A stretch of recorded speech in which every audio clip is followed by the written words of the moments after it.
바람이 쌀쌀한 가을을 보내고 있습니다. 강아지와 산책을 나갈 때면 참 바람이 서늘하게 느껴집니다. 가끔씩 나무에 달린 낙엽들을 바라보거나 바닥에 떨어진 낙엽들을 바라보곤 합니다. 그런데 바람에 흩날리는 낙엽들의 모습을 보면 마치 우리의 인생 같습니다. 또한 우리가 인생을 비유할 때 배로도 비유하곤 합니다. 우리 인생은 쉼없이 항해하지만 때로는 풍랑도 만나기도 합니다. 그래서 길을 잃고 방황하며 풍랑에 휩쓸려 가기도 합니다. 오늘 본문에서 제자들이 탄 배를 보면 마치 우리의 인생 이야기 같습니다. 2020년 코로나와 함께 우리에게 참 많은 풍랑들이 불었습니다. 그래서 오늘 읽은 본문은 우리에게 매우 생생하게 다가옵니다. 다른 복음서와 달리 마가복음의 저자 마가는 이야기를 아주 단순하지만 상세하게 그리고 직설적으로 우리에게 들려줍니다.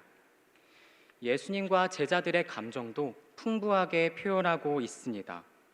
그래서 풍랑을 겪는 제자들의 이야기가 마치 우리들 이야기처럼 생동감 있게 느껴집니다.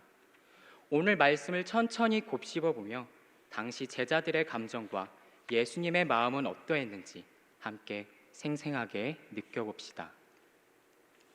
예수님은 물 위를 걷기 전에 오병이어의 기적을 행하셨습니다. 무려 5천 명이 넘는 사람들을 배불리 먹이셨습니다. 45절에서 6절을 보면 예수님은 이러한 대규모 사역을 마치시고 사람들 무리를 흩으셨습니다. 그리고 제자들에게 배를 타고 먼저 가라고 말씀하시고 예수님 자신께서는 산으로 가셨습니다. 산은 상징적으로 하나님께서 계신 곳을 의미합니다. 하나님의 임재가 있는 곳입니다. 구약의 여러 말씀에 나타나 있듯이 하나님께서는 이스라엘 백성들에게 산에서 나타나셨습니다. 그래서 예수님께서는 하나님과 만나기 위해서 산으로 가셨습니다. 예수님께서는 이렇게 기적을 행하신 후 사람의 환호와 인기를 택하지 않고 홀로 하나님과 기도하는 시간을 가지셨습니다. 분주함 가운데 하나님과 독대하는 시간을 반드시 가지셨습니다. 우리도 분주함 속에서 예수님의 모습처럼 하나님과 대면하기를 게을리하지 말아야 합니다. 그러나 우리 삶은 폭풍이 몰아치듯 분주한 일이 많습니다. 우리 삶의 현장이 얼마나 치열하고 녹록지 않은지 다들 느끼고 계십니다. 학생들은 매 순간 경쟁하면서 비교당하며 치열하게 공부하고 있습니다. 초년생과 취업준비생들, 직장인들은 사회 환경에 정신없이 떠밀리며 생존하고 있습니다. 세상 살기가 빡빡해져도 부모님들은 오늘도 묵묵히 가정을 지키고 있습니다. 급변하는 사회 환경에 적응하려는 어르신들조차 모두 분주하게 살아가고 있습니다. 이렇게 세상이 사람들을 회오리 바람처럼 쉬지 않고 돌려대니 육신은 지치고 영은 말라가는 것이죠. 사람들은 이렇게 폭풍 같은 사회 환경에 도저히 기도할 시간이 나지 않습니다. 예수님을 마주할 마음의 여유도 사라지고 있습니다. 어느새 자신의 믿음 또한 바람만 불면 금방 날아갈 낙엽처럼 약해져 있습니다. 이렇듯 우리 삶의 현장에는 크고 작은 풍랑들이 불고 있습니다. 본문의 배를 탄 제자들도 풍랑을 만나게 됩니다. 제자들은 예수님의 말씀대로 먼저 바다로 떠났습니다. 그리고 날이 저물었고 바다 한가운데에 이르렀습니다. 그런데 48절을 보면 바람이 거스르는 역풍을 만나게 되었죠. 이때부터 제자들의 공포심은 커지기 시작했을 것입니다. 게다가 본문에 쓰인 밤 사경쯤이라는 시간대는 새벽 3시에서 6시 사이로 생각만 해도 아찔한 시간대입니다. 한번 상상해 봅시다. 까마득한 어둠 속에서 바다 한가운데 표류하고 있는 그 느낌을 상상해 보십시오. 얼마나 아찔하고 무섭습니까? 게다가 설상가상으로 풍랑까지 만났습니다. 상황이 악화되었기 때문에 제자들은 아무리 노를 저어도 괴롭기만 할 뿐이었습니다. 그런데 다시 생각해 봅시다. 제자들은 그저 예수님의 말씀을 순종했을 뿐입니다. 예수님이 재촉하여 먼저 제자들을 보내셨고 제자들은 예수님의 명령대로 배를 타고 떠났을 뿐입니다. 그런데 도리어 역풍을 만나게 된 것입니다. 오늘날 예수님을 믿는 우리 신앙인들은 어떤가요?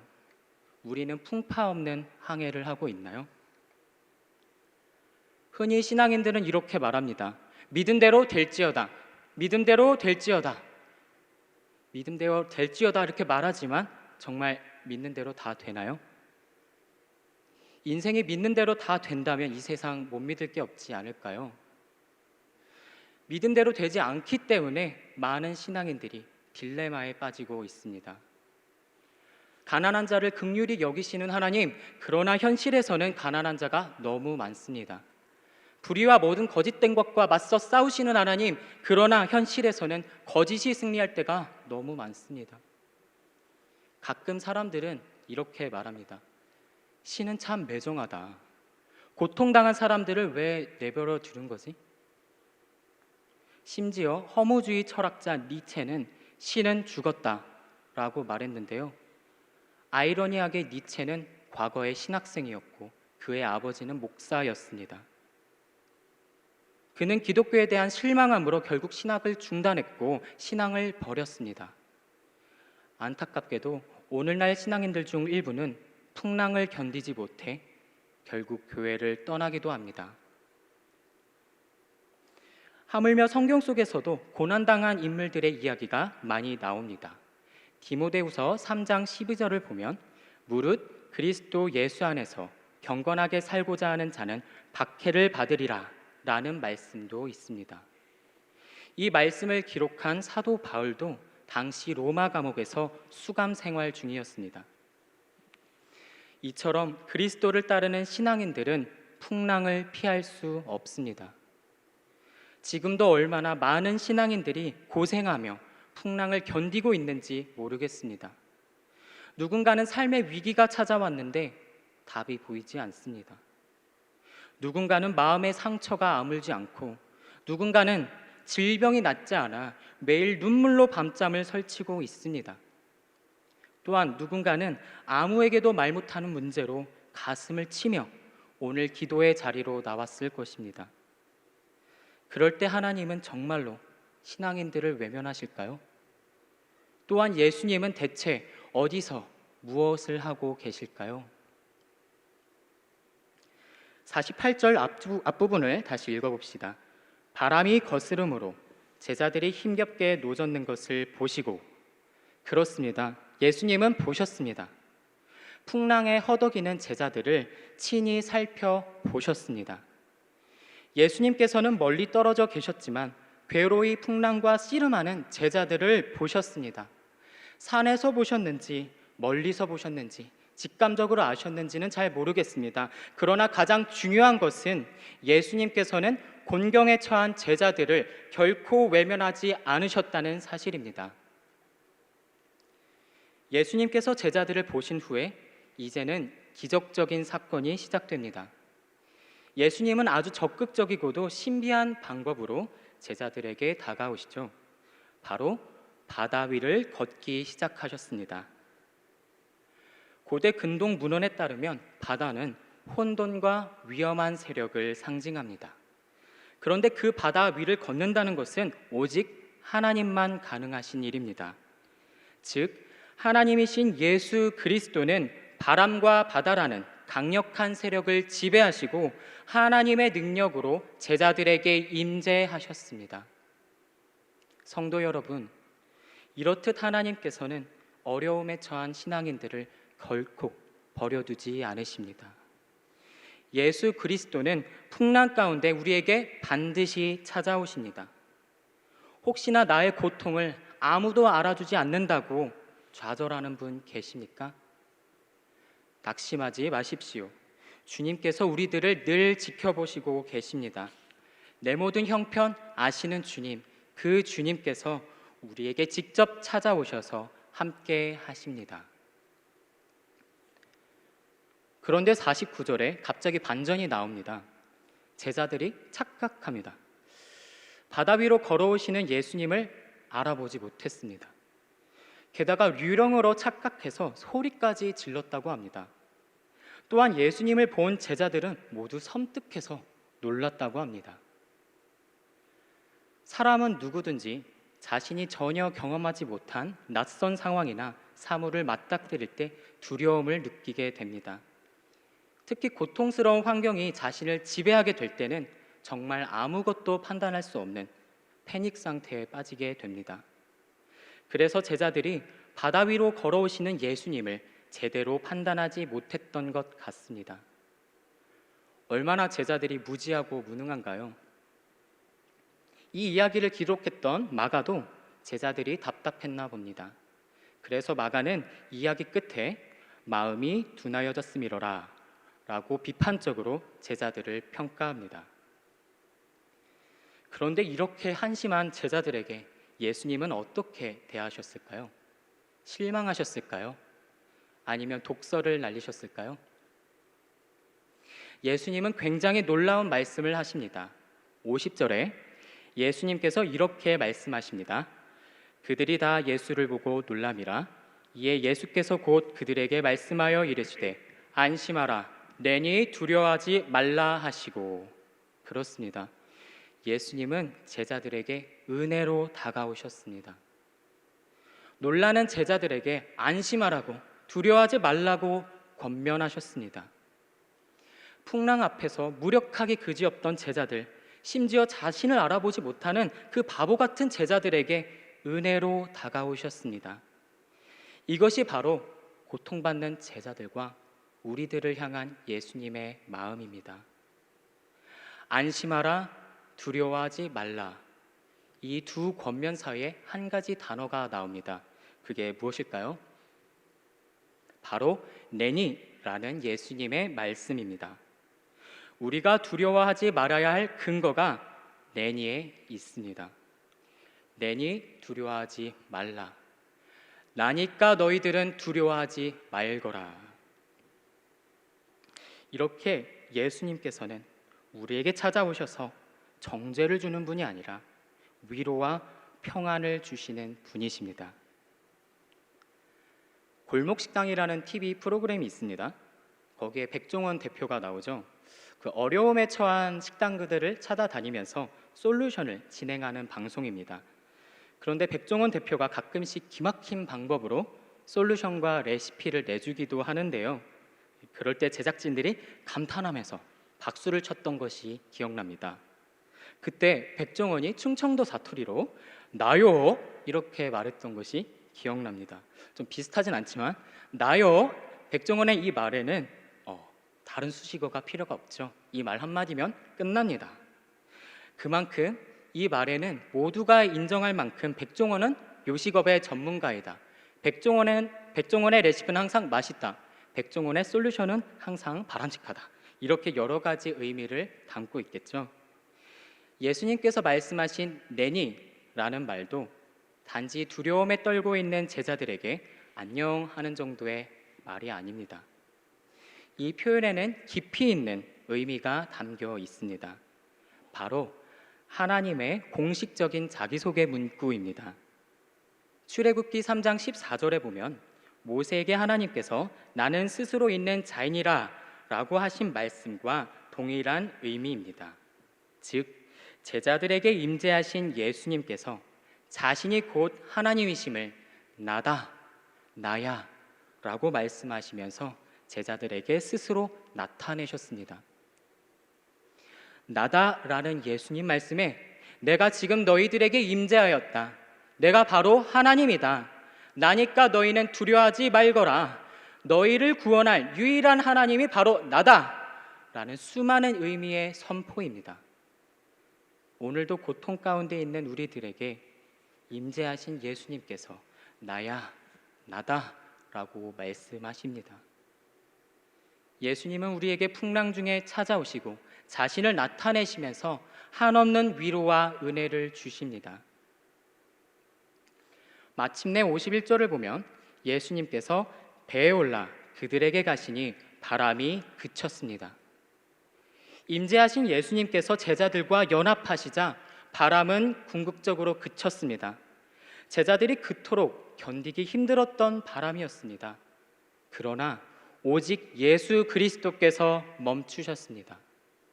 그리고 제자들의 공포와 두려움으로부터 해방시키셨습니다. 예수 그리스도께서 임재하시고 연합하시니 제자들은 죽음으로부터 구원받을 수 있었습니다. 그렇습니다.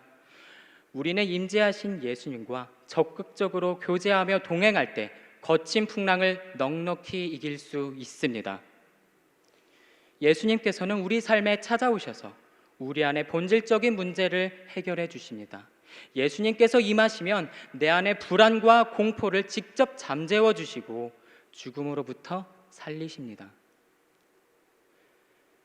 부족하지만 제가 겪었던 풍랑을 성도님들과 나누고 싶습니다. 비교적 최근에 겪었던 풍랑입니다. 저는 갑작스럽게 통풍이라는 병을 겪게 되었습니다. 통풍이란 묘산이라는 물질이 몸 밖으로 빠져나가지 못하고 과도하게 축적되어 발생하는 병입니다. 10월 첫 주, 저는 발목 부위가 점점 붓고 아프기 시작했습니다. 퇴근하면서부터 그 고통은 점점 극에 달했는데요. 나중에는 발목이 잘려나갈 듯이 아파서 거의 움직일 수 없는 지경이 되었습니다. 저희 아버지께서는 괴로워하는 저를 보고 이건 통풍 같다라고 말씀하셨습니다. 아버지는 30대에 통풍을 알아보셨기 때문에 저의 증상을 보시고 대번 알아차리셨습니다. 통풍이라는 뜻은 이렇습니다. 바람에 스치기만 해도 아프다라고 해서 통풍인 것입니다. 말 그대로 정말 바람만 불어도 저의 온몸이 산산조각 날 것 같은 아픔이었습니다. 저는 그날 고통이 멎지 않아서 연신 비명소리를 내며 끔찍한 밤을 지새웠습니다. 의사 선생님께 통풍 진단을 받았을 때 젊은 나이에 발생하기 쉽진 않은데 아마도 가족력으로 아버지께 물려받은 가능성이 크다고 하셨죠. 그래서 저는 일주일 내내 아파서 울며 기도하는 것이 전부였습니다. 그러던 중 이 본문을 마주하게 되었습니다. 그리고 묵상 중에 성령님께서 저의 마음을 감화시키셨습니다. 예수님께서 고통 중에 찾아와 저를 한없이 위로하심을 느낄 수 있었습니다. 자신을 친히 내어주시고 저를 대신해 십자가의 고통을 겪으셨던 그 분이 바로 예수님이셨습니다. 제게 주어졌던 잠깐의 고통이 주님의 임재 안에 거할 수 있는 기회가 되었습니다. 이 고통이 두려워하고 주저앉는 기회가 아니라 기도하고 올라서는 기회가 되었습니다. 저는 예수님의 말씀에 힘입어 견디어 극복하였고 지금은 잘 회복되어 다행히 일생생활에 무리가 없습니다. 그리고 오늘 이 자리에서 성도님들께 말씀의 은혜를 나눌 수 있게 되었습니다. 사랑하는 성도 여러분, 혹시 풍랑 중에 계십니까? 질병과 싸우고 때로는 예상치 못한 일을 당해 괴로워하며 방황하는 성도님들 계십니까? 풍랑을 경험할 때일수록 예수 그리스도의 임재를 경험할 수 있는 기회가 될 것입니다. 예수님께서는 고통 중에 있는 성도를 결코 외면하지 않고 날마다 지켜보십니다. 휘몰아치는 폭풍 가운데서도 예수님은 반드시 찾아오십니다. 설령 계속되는 고통에 지쳐 예수님을 알아보지 못할지라도 예수님은 반드시 찾아오십니다. 내가 믿음이 나약할지라도 한없이 무지하고 무능할지라도 예수 그리스도는 결코 정죄하지 않습니다. 그의 전적인 하나님의 권능과 은혜와 사랑으로 우리에게 친히 직접 찾아오십니다.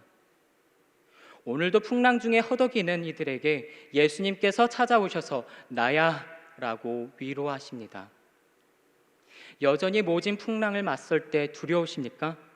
예수님께서 어떠한 방법을 동원해 쓰든지 우리에게 찾아와 연합하십니다. 그리고 풍랑을 이기시는 분이 바로 우리를 구원하시는 예수 그리스도이심을 믿습니다. 사랑하는 성도 여러분, 모진 풍파를 견디며 지금까지 오시느라 고생 많으셨습니다.